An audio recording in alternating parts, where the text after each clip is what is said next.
at ang kagutom ay mahigpit sa lupain. At nangyari, nang makain na nila ang trigong kanilang dinala mula sa Ehipto, na sinabi sa kanila ng kanilang ama, Kayo'y pumaraon muli, ibili ninyo tayo ng kaunting pagkain. at si Juda ay nagsalita sa kanya, na sinasabi, Ipinahayag sa aming mahigpit ng lalaking yaon, na sinasabi, hindi ninyo makikita ang aking mukha, maliban na ipagsama ninyo ang inyong kapatid.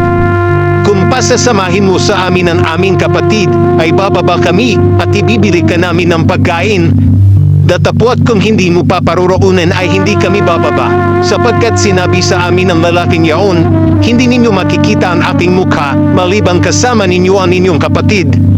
at sinabi ni Israel, Bakit ninyo ako ginawa ng masama, na inyong sinabi sa lalaki na mayroon pa kayong ibang kapatid? at kanilang sinabi, Tinanong kami ng buong siyasat tungkol sa amin at tungkol sa aming kamag-anakan na sinasabi, buhay pa ba ang inyong ama? May iba pa ba kayong kapatid?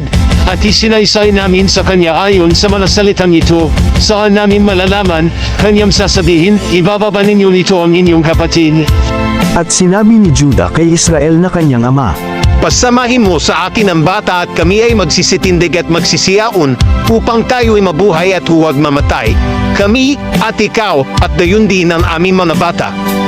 Ako ang mananagot sa kanya, sa aking kamay hahanapin mo siya, kung hindi ko ibalik sa iyo, at ilagay sa harap mo, ay pasanan ko ang salamat pakailan paman. Sapagkat kung hindi tayo nagluwa, ay nakapagbalik na kaming makalawa.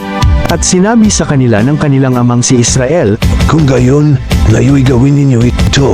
Magdala kayo sa inyong bayong ng mga piling bunga ng lupain, at dalhan ninyo ang lalaking yaon ng kaloob, ng kaunting balsamo at kaunting pulot, pabango, at mira, manapile at almendres. At magdala kayo ng ibayong halaga ng salapi sa inyong kamay, at ang salaping nabalik sa labi ng inyong mga bayong ay dalhin ninyo muli sa inyong kamay, marahil ay kalituhan. Dalhin din ninyo ang inyong kapatid, at magtindig kayo at punuroon kayo muli sa lalaking yaon. At pagkalooban nawa kayo ng Diyos na makapangyarihan sa lahat ng kaawaan sa harap ng lalaking yaon, upang isauli sa inyo ang inyong isang kapatid at si Benjamin. At kung mawalan ako ng mga anak, ay mawalan ako. at dinala ng mga lalaki ang kaloob na yaon, at ibayong halaga ng salapi ang dinala sa kanilang kamay, at si Benjamin, at nagsipagtindig, at nagsibaba sa Ehipto, at nagsiharap kay Jose. At nang makita ni Jose si Benjamin na kasama nila, ay sinabi niya sa katiwala ng kanyang bahay, Dalhin mo ang mga lalaking iyan sa bahay, at magpatay ka ng mga hayop, at ihanda mo, sapagkat ang mga lalaking iyan ay magsisipan ng haling kasalo ko. At ginawa ng lalaki ang ayon sa iniutos sa kanya ni Jose, at dinala ng katiwala ang mga lalaking yaon sa bahay ni Jose. At ang mga lalaki ay nangatakot, sapagkat sila'y dinala sa bahay ni Jose, kanilang sinabi, Dahil sa salaping isinauli sa ating mga bayong ng guna, ay dinala tayo rito upang hanapan tayo ng dahilan, at tayo'y ibagsak niya, at tayo'y ariin niya mga aliting, at batin ang atin mga asno. At sila'y nagsilapit sa katiwala ng bahay ni Jose, at kinausap nila sa pintuan ng bahay. At sinabi nila, O Panginoon ko, tunay na kami ay bumaba ng una na bumili ng pagkain. At nangyari, nang dumating kami sa tuluyan, na binuksan namin ang amin mga bayong, at narito, ang salapi ng bawat isa sa amin ay nasa labi ng kanikanyang bayong, ang salapi namin sa tunay na timbang, at amin muling dinala sa aming kamay. At nagdala kami ng ibang salapi sa aming kamay upang ibili ng pagkain, hindi namin nalalaman kung sino ang naglagay ng aming salapi sa aming mga bayong. at kanyang sinabi, Mapayapa kayo, huwag kayong matakot, ang Diyos ninyo at ang Diyos ng inyong ama ang nagbigay sa inyo ng kayamanang natatago sa inyong mga bayong, tinanggap ko ang inyong salapi. at inilabas si Simeon sa kanila.